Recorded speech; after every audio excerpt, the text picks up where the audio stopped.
All right, let's jump right into today's explainer. 3:07 a.m., the last metro.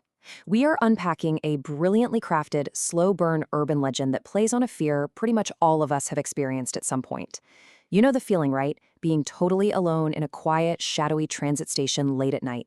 The source material we're looking at today revolves around a city bound by a single, unbreakable rule. And the consequences of breaking that rule are far, far worse than just having to pay a surge pricing taxi fare. So, what actually happens if you miss the last train? I mean, for most of us, it just means calling a cab, maybe groaning about the wait, or feeling a bit stranded. It's a universal, usually miserable experience. But this explainer frames our source material as a deeply chilling cautionary tale. We're looking at a story where waiting on an empty platform late at night isn't just boring, it's literally a doorway into an absolute nightmare. The rule: the last metro leaves at exactly 3:07 a.m. If you miss it, you wait until morning. The absolute nature of this 3:07 a.m. rule is set right up front in the text. Everyone in the city knows it. And the collective belief is that if you miss this exact departure time, your only penalty is having to wait for the sunrise. It's just an accepted fact of life. But, urban legends, they completely thrive in that tiny space between what we believe is true and what is actually waiting for us in the dark. 3:06 a.m. Enter our subject, a guy named Arjun. He works late on Fridays, and on one particularly miserable, rainy night, he finally gets to the station. The clock reads exactly 3:06 a.m. He's got a 1-minute buffer before the deadline. And the platform? It is completely empty. There are no announcements, no security guards, no other passengers, nothing. Just the quiet hum of an empty station and this one lonely, old digital clock. 3:06:52, 3:06:53. That digital countdown is agonizing. And then the physical environment actually starts reacting to the time. The station lights flicker. This freezing wind suddenly rushes right up through the dark tunnel. The source material uses this deliberate, hushed pacing to tell us, hey, we are no longer in the normal, waking world. The atmosphere has instantly and violently shifted. No sound, no screeching brakes, no engine. The sensory anomalies here make this story incredibly effective. I mean, think about how a subway train usually arrives. It's loud, right? The brakes screech, the engine roars. But here, absolutely nothing.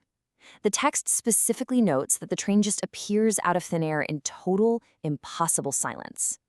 When you completely take away the sound of a massive moving object like that, it immediately triggers our primal sense of dread.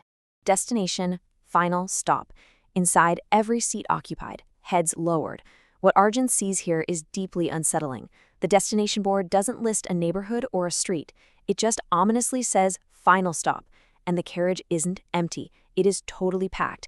Every single seat is taken, but the train is completely silent and motionless. Every passenger has their head lowered down.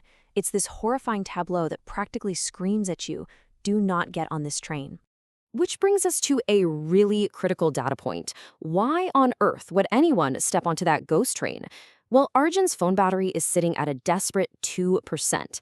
Outside, it is absolutely pouring freezing rain. He has no way to call for a ride and no comfortable way to walk home. The source text gives him this deeply relatable, very practical motivation to just ignore his survival instincts. He makes the fatal choice to step aboard simply because he is entirely out of options. Outside the windows, there was no tunnel, only darkness. The moment he steps in, the horror just escalates. The doors slam shut instantly, trapping him.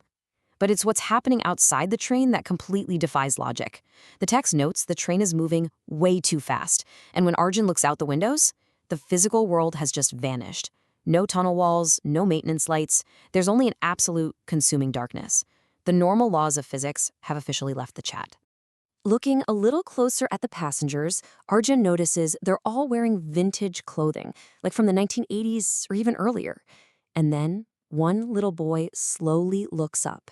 His eyes are pitch black, totally devoid of any white, and he whispers this chilling line, "You weren't supposed to board."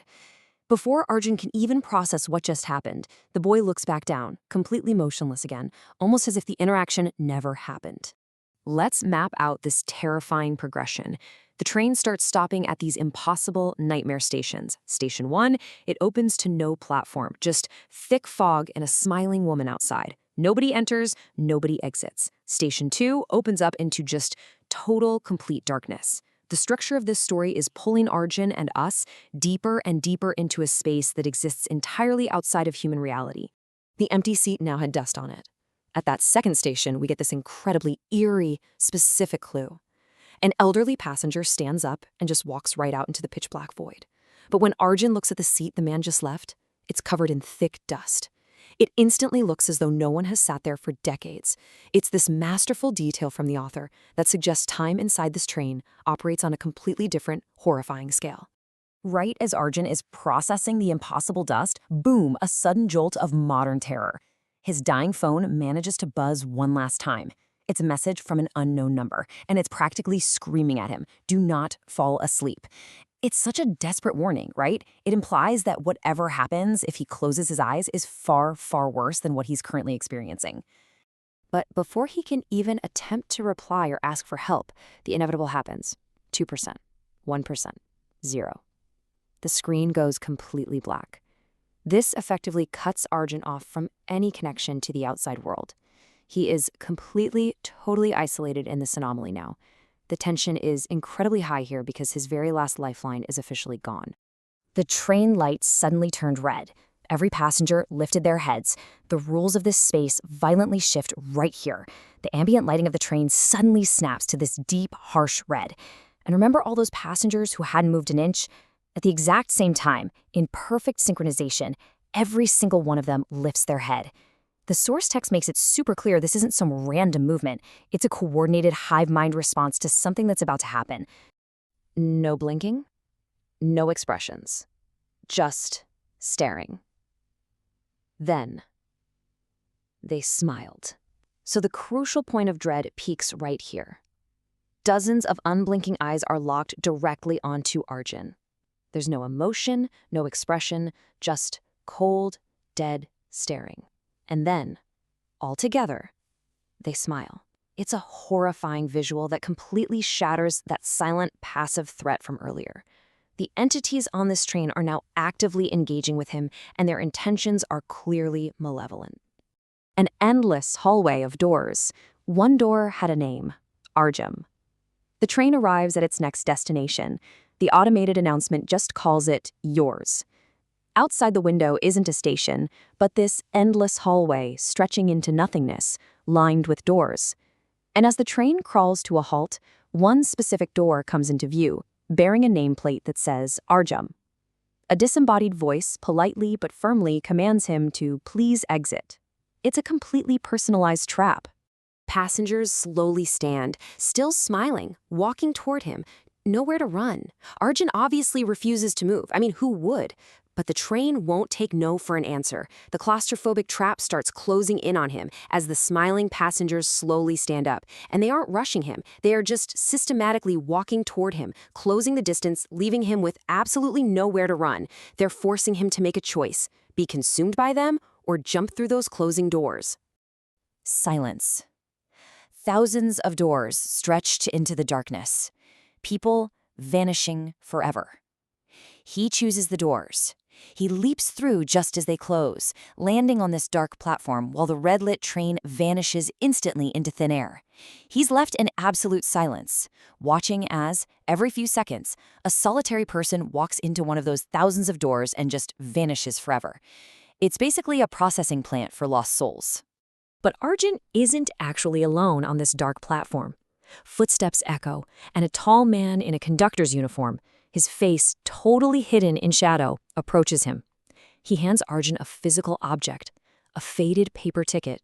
The conductor just whispers, "Keep this safe. You only get one," before melting right back into the darkness.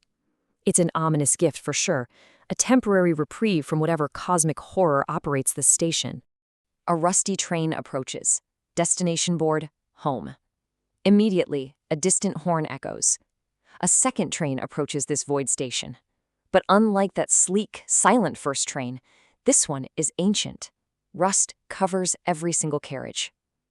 However, the destination board flashes a single, beautiful word, home. Without hesitation, Arjun scrambles inside. The doors slam shut, and his world goes entirely, mercifully, black. The morning sunlight versus there are no trains after midnight? The transition back to reality is incredibly jarring. Arjun wakes up on a normal station bench, bathed in warm morning sunlight. Normal commuters are just walking by. Later, when he tells his friends, we see the classic horror trope of gaslighting. They laugh it off. They tell him, dude, there are no trains after midnight. You must have dreamed it. And honestly, sitting there in the safety of daylight, he almost believes them. Inside his pocket, an old paper ticket. Stamped 3:07 a.m., final stop. But here is the final, absolute gut punch realization of our explainer. The anomaly wasn't a dream. Because when Arjun reaches into his pocket, his fingers brush against physical proof. He pulls out an old, faded paper ticket, and stamped right there on the front are the impossible details. 3:07 a.m. Final stop. The nightmare has officially crossed over into the waking world. But trust me, it gets worse. As he flips that ticket over, he finds a tiny, devastating note written in ink on the back. It reads simply, "We'll see you next Friday." It completely shatters any illusion of safety he had left. The conductor didn't give him a permanent escape. He gave him a 1-week delay. The anomaly knows his schedule, and it is actively waiting for him. Which leaves us with a lingering, deeply unsettling question. I want you to put yourself in Arjun's shoes for a moment. You have the physical proof of the impossible right there in your hand. The countdown has restarted. If you found that cursed ticket in your pocket, what exactly would you do next Friday? Something to think about. Stay curious, and we'll catch you next time.